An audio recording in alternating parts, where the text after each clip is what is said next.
세상 사람들은 다들 저마다의 사연을 안고 살아갑니다. 겉으로 보기엔 평범해 보여도 속엔 말 못할 아픔을 품고 계신 분들이 참 많습니다. 그 아픔은 쉽게 드러나지 않습니다. 하지만 때로는 작은 행동 하나가 한 사람의 평생을 말해주기도 합니다. 오늘 들려드릴 이야기도 그렇습니다. 한 노인의 이상한 행동 뒤에 숨겨진 40년 묵은 사연입니다. 김 사장은 이 동네에서 30년 넘게 정육점을 해왔습니다. 장사하다 보면 별의별 손님을 다 만나게 되죠. 하루에 몇 킬로씩 사가는 식당 주인, 명절 때만 들어오시는 며느리, 가끔 배달시켜 먹는 게 미안해서 직접 오시는 할머니. 그런데 이 할아버지는 뭔가 달랐습니다. 80세는 되어 보이는 연세, 등은 구부정하고 지팡이에 의지해 걸어오십니다. 말씀은 거의 안 하시고요. 그런데 이상한 건 매일같이 최상급 소고기 1kg을 사간다는 겁니다. 그것도 3개월째. 어느 날 아침 할아버지가 또 가게에 들어오셨습니다. 등심 1kg 주시오. 조용하고 단호한 목소리였습니다. 김 사장이 걱정스러운 얼굴로 물었습니다. 어르신, 어제도 사가셨잖아요. 혹시 냉장고에 보관해 두신 거 상하는 거 아닌가요? 괜찮아. 다 쓰고 있어. 댁에 누가 계세요? 가족분이. 할아버지는 잠시 멈칫하시더니 낮은 목소리로 대답하셨습니다. 혼자 살아. 김 사장은 당황했습니다. 혼자 사시는데 매일 1kg씩이요? 그럼 하루에 이걸 다 잡수신다고요? 할아버지는 눈을 피하며 말씀하셨습니다. 필요해서 그래. 말 많이 마시오. 할아버지는 더 이상 대답하지 않으시고 고기를 꼭 안고 황급히 가게를 나가셨습니다. 김 사장은 뒷모습을 보며 생각했습니다. 저 연세에 매일 1kg씩 고기를, 그것도 제일 비싼 걸로. 뭔가 이상한데. 며칠 뒤 오후였습니다. 김 사장은 마침 은행 볼 일이 있어서 일찍 가게 문을 닫았습니다. 그런데 길 건너편에서 고기를 든 할아버지가 보였습니다. 김 사장은 무심코 따라가 봤습니다. 그냥 궁금했던 겁니다. 할아버지는 동네 요양원 쪽으로 가는 게 아니었습니다. 아파트 단지도 아니고요. 반대 방향 재개발 예정 구역, 사람도 별로 없고 철거 대기 중인 낡은 건물들만 있는 그쪽으로 걸어가셨습니다. 김 사장은 혼잣말을 했습니다. 저기가 어딘데? 저런 데 혼자 사신다고?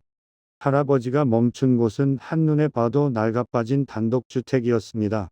담벼락엔 금이 가 있고 창문은 깨져서 합판으로 덧대 있고 대문은 녹슬어서 빼꼼히 열린 채로 있었습니다. 누가 봐도 사람 살 곳이 아니었습니다. 할아버지는 그 안으로 들어가셨습니다. 김 사장은 불안한 목소리로 중얼거렸습니다. 이게 무슨, 설마 저기서 사시는 건 아니겠지? 아니면 누가 저 어르신을 협박하는 건가? 경찰과 김 사장은 그 집 앞에 섰습니다. 낮인데도 을씨년스러웠습니다. 녹슨 대문을 밀고 들어가자 먼지 냄새와 습한 공기가 확 밀려왔습니다. 마당엔 잡초가 무릎까지 자라있고 현관문은 반쯤 열려 있었습니다. 한 경찰이 말했습니다. 여기 전기도 안 들어오는데요. 다른 경찰이 대답했습니다. 조심하세요. 바닥 상태가 안 좋습니다. 안으로 들어가니 세월의 흔적만 가득했습니다. 벽지는 다 떨어져 나갔고 오래된 신문지와 잡지들이 구석에 쌓여 있었습니다. 하지만 한쪽 구석만은 달랐습니다. 깨끗하게 정리된 작은 공간. 그곳엔 낡은 냉장고 하나, 그리고 그 옆에 커다란 보온통이 놓여 있었습니다. 김 사장이 떨리는 목소리로 물었습니다. 저게 뭡니까? 열어봅시다. 보온통 뚜껑을 열자 김이 모락모락 나는 국물이 보였습니다. 소고기국. 정성스럽게 끓인 아직 따뜻한 소고기 국이었습니다. 그 옆에는 작은 밥공기 하나, 숟가락 하나, 그리고 낡은 액자 하나가 놓여 있었습니다. 경찰이 침묵 후 말했습니다. 이건. 액자 속엔 사진이 한 장 있었습니다. 어린 여자아이 5, 6살쯤 되어 보이는 분홍색 원피스를 입은 아이가 생일 케이크 앞에서 환하게 웃고 있었습니다. 사진 뒤쪽엔 색바랜 메모지가 붙어 있었습니다. 손글씨로 적힌 글귀. 아버지는 항상 여기 있을게. 내가 언젠가 돌아오면 내가 제일 좋아하던 소고기 국 꼭 끓여줄게. 아빠가 미안하다. 정말 미안하다. 김 사장은 그 글을 읽고 눈시울이 붉어졌습니다. 경찰들도 말을 잃었습니다. 며칠 후 할아버지는 의식을 회복했습니다. 다행히 큰 위험은 넘겼다고 했습니다. 경찰과 김 사장이 병실을 찾아갔습니다. 어르신, 저희가 그 집에 다녀왔습니다. 할아버지는 눈을 감으며 말씀하셨습니다. 그랬구만. 대체 왜 그러고 계셨습니까? 긴 침묵이 흘렀습니다. 할아버지는 떨리는 목소리로 말씀하셨습니다. 40년 전 일이오. 할아버지는 천천히 이야기를 시작했습니다. 40년 전 할아버지에겐 6살짜리 딸이 하나 있었습니다. 밝고 예쁘고 아빠를 세상에서 제일 좋아하던 딸. 할아버지는 눈물을 글썽이며 말을 이었습니다. 그 애가 놀이공원 가고 싶다고 했어요. 토요일이었지. 아내하고 셋이서 차 타고 가는 길이었는데 할아버지의 목이 메었습니다. 그날 아침에 비가 좀 왔었어. 길이 미끄러웠어. 그런데 난 서두르고 있었단 말이오. 놀이공원 문 닫기 전에 가려고. 그때 앞차가 급정거했습니다. 할아버지는 핸들을 꺾었지만 미끄러진 차는 중앙선을 넘었습니다. 맞은편에서 오던 트럭과 정면 충돌. 할아버지는 울먹이며 말했습니다. 딸애는 그 자리에서 갔어요. 아내는 중환자실에서 한 달을 버티다가 결국 따라갔고, 김 사장이 눈물을 흘리며 말했습니다. 어르신, 난 혼자 살아남았어. 운전하던 나만 살아남았단 말이오. 할아버지는 손으로 얼굴을 감쌌습니다. 사고 나기 직전에 우리가 아침 먹은 데가 있었어요. 그 단독주택 근처 작은 식당이었는데 딸애가 거기서 소고기 국밥 먹으면서 아빠, 이거 정말 맛있다. 그랬단 말이오. 그게 딸과 나눈 마지막 대화였습니다. 마지막 식사였습니다. 그 식당은 오래전에 없어졌어. 그 자리에 있던 빈집이 철거 예정이 됐다는 소리를 들었지. 그래서 그 집이라도 지키고 싶었어요. 매년 딸의 생일 때마다 거기 가서 소고기 국 끓여놓고 기다렸어요.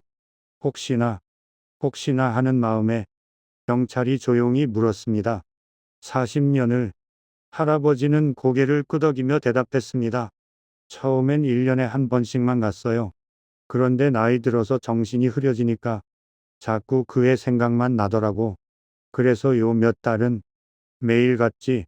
할아버지는 눈물을 닦으며 말을 이었습니다. 그 애가 제일 좋아하던 게 소고기였거든. 아빠가 해주는 소고기 국을 제일 좋아했어. 그래서 매일 끓여놨지. 김 사장이 울먹이며 말했습니다. 어르신, 그동안 얼마나 힘드셨습니까? 할아버지는 쓸쓸하게 웃으며 대답했습니다. 힘든 게 아니라 그게 내가 할 수 있는 전부였어.